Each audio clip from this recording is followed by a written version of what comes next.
The sun rose over the jagged peaks of the Taebaek Mountains, casting long shadows over the hermit kingdom of North Korea. To the outside world, it was a land shrouded in mystery, ruled with an iron fist by the enigmatic Kim Jong-un. But beneath the surface, behind the grand parades and stern-faced soldiers, lay a tale of silent suffering and invisible chains. Mi-yeon had always believed the stories she was told. From her earliest memories, the songs of praise for the great leader filled the air, and the walls of her school were adorned with his portraits. "Our leader is our father," her teacher would say. "He protects us from the evils of the outside world." Yet, as she grew older, Mi-yeon began to notice the cracks in the facade.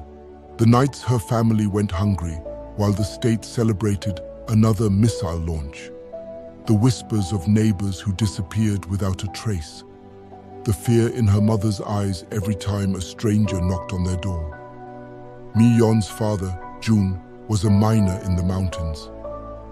Every morning he left before dawn, his face set in a grim line.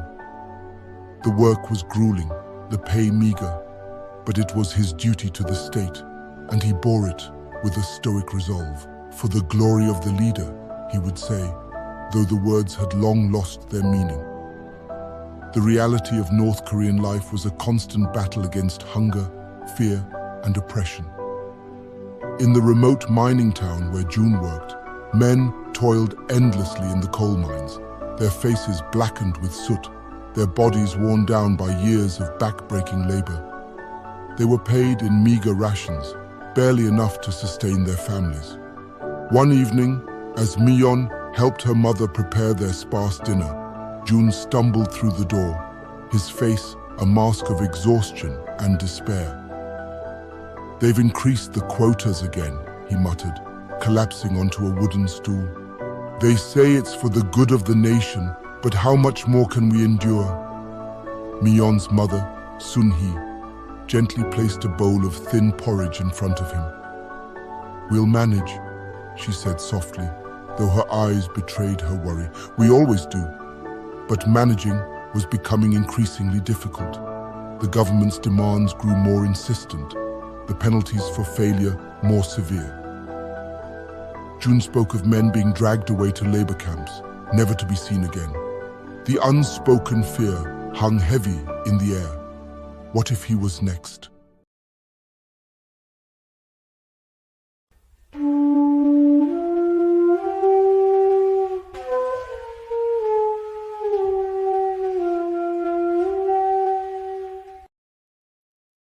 A young soldier named Jun-ho stood at attention, his heart pounding in his chest. He had joined the army with dreams of honor and glory, but the reality was far different. The soldiers were expected to swear absolute loyalty to Kim Jong-un, to report any signs of dissent among their comrades. The punishment for disloyalty was swift and severe. Jun-ho's friend, Min-jae, had been outspoken in his discontent. "How can they ask us to give everything when they give us nothing in return?" he had whispered one night when they were alone in their barracks. Jun-ho had tried to warn him, but it was too late. Min-jae was arrested the next day, dragged away to a labor camp. Jun-ho never saw him again. The incident left Jun-ho shaken. He had seen firsthand the brutal efficiency of the regime, the way it crushed any hint of rebellion. But it also ignited a spark of defiance within him. He began to see the cracks in the propaganda, the lies that held their society together. And he knew he had to find a way out. Mi-yeon's family had always kept their heads down, avoiding any trouble. But as the hardships grew, so did their desperation. One night, her father gathered them around the dim light of a single candle. "We can't live like this anymore," he said, his voice trembling. "There's a way out, but it's dangerous." He spoke of a network of defectors, people who risked their lives to escape to South Korea or China. The journey was perilous, the border heavily guarded, but the promise of freedom was a beacon of hope in their darkest moments. Miyon's heart raced at the thought.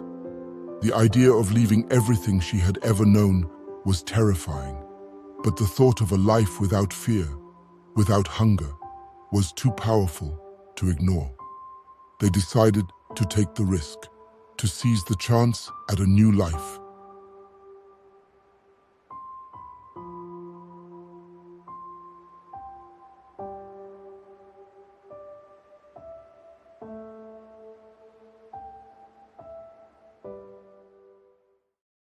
The night they decided to flee, Mion could hardly breathe for fear. They moved silently through the forest, guided by a contact her father had trusted with their lives. Every rustle of leaves, every distant sound made her heart race. She held tightly to her mother's hand, her legs trembling with each step. The journey was grueling. They traveled mostly by night, hiding during the day to avoid detection. The path was fraught with danger, not just from the border guards, but also from the natural elements. Mion's shoes wore thin, and her feet were blistered and bloody by the time they reached the river that marked the border. The river was wide and swift, and crossing it was their greatest challenge yet. Their guide, a man named Dae-hyun, produced a makeshift raft.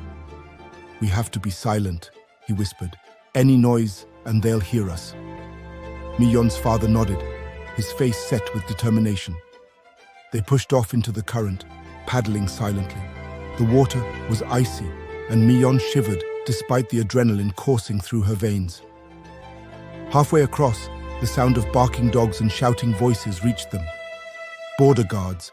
The air was suddenly filled with the blinding beams of flashlights and the sharp cracks of gunfire. "Faster!" Dae-hyun hissed, urging them on. Mion's father paddled furiously, his muscles straining with the effort. The raft lurched and rocked, but they kept going, driven by the desperate need to escape. A bullet whizzed past Mion's ear, splashing into the water beside her. She clung to the raft, praying for a miracle. Finally, they reached the opposite bank. They scrambled out of the water, soaked and shivering, but alive.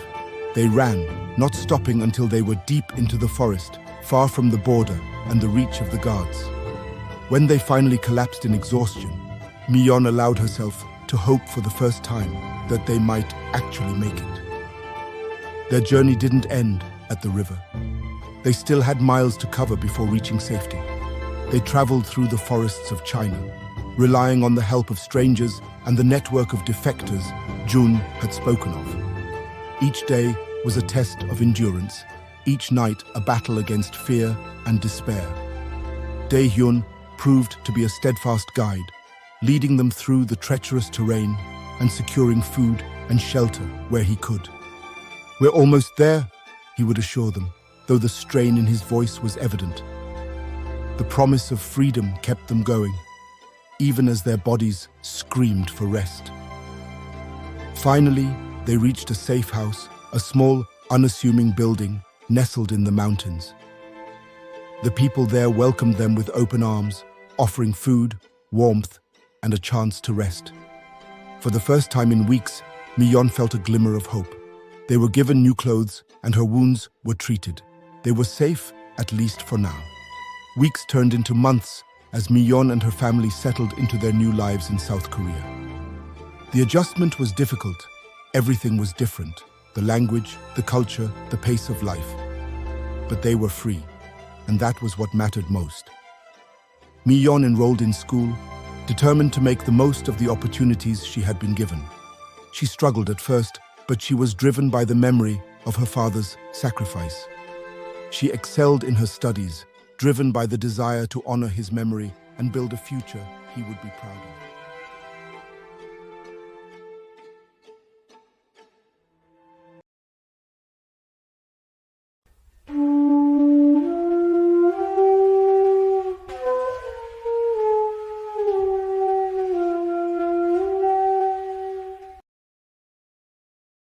Sun-hee found work in a local market, her resilience and strength shining through despite the hardships they had faced. She became a pillar of their small community, always willing to help others who had made the perilous journey to freedom. Despite their newfound freedom, the past was never far from Mi-yon's mind. The memories of her father haunted her, his sacrifice a constant reminder of the price they had paid for their freedom.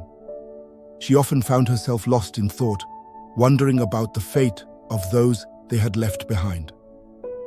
One day, while browsing the news, she stumbled upon a report about the ongoing human rights abuses in North Korea.